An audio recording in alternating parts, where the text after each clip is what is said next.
บายดีพ่อพี่น้องเจอกันคือเก่ามื้อนี้ก็ได้กับผู้สาวน้อยเนาะเออมื้อนี้ก็พักผ่อนเนาะบ่ได้ออกเวียกออกงานอยู่เฮือน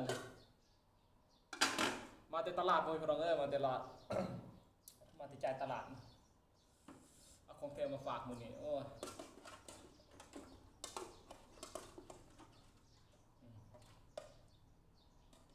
ต้มแบบคักๆเลย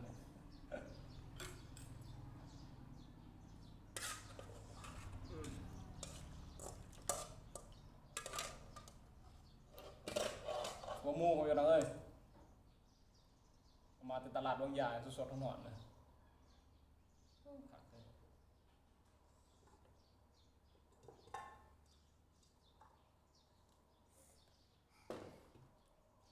ข้าวเจ้าเนาะ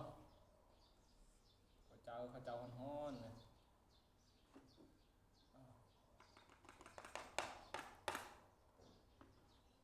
เขานำกันเด้อบดสุคนมาเนี่ยพักเวียกมื้อนี้เนาะสดๆร้อนๆว่าซั่น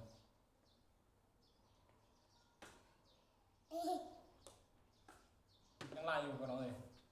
เต็มหม้อ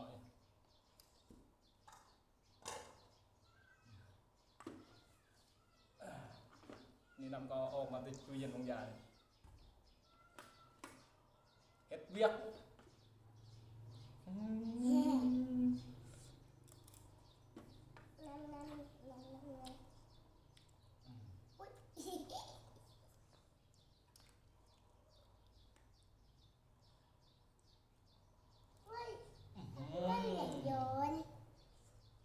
เติมน้ำอีกจังหน่อย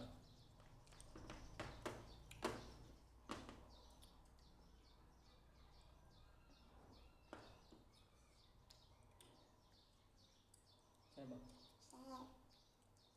เอาเป่าก่อนมันหอนเป่า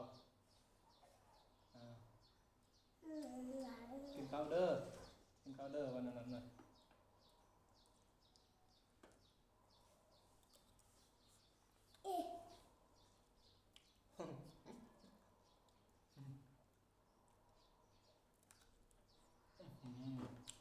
พักเลยแป๊บเดียว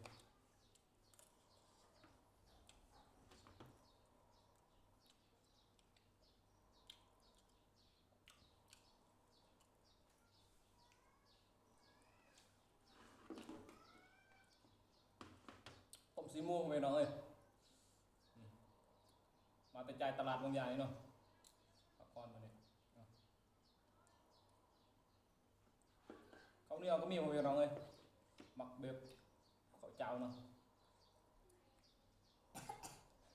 คักเหรอแซ่บบ่แซ่บผู้สาวน้อยยังว่าแซ่บ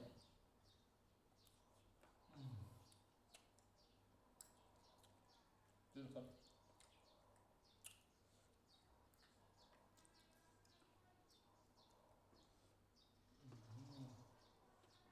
หัวหมู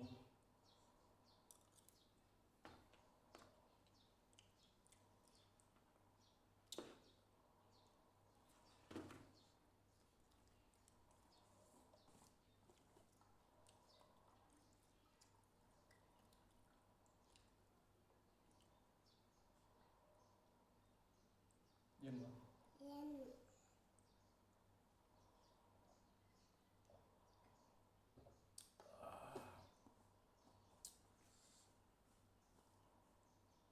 กินข้าวเด้อกินข้าวเด้อ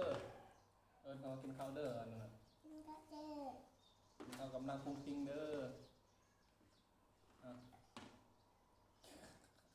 ไงพอดบ่อะไรเดียว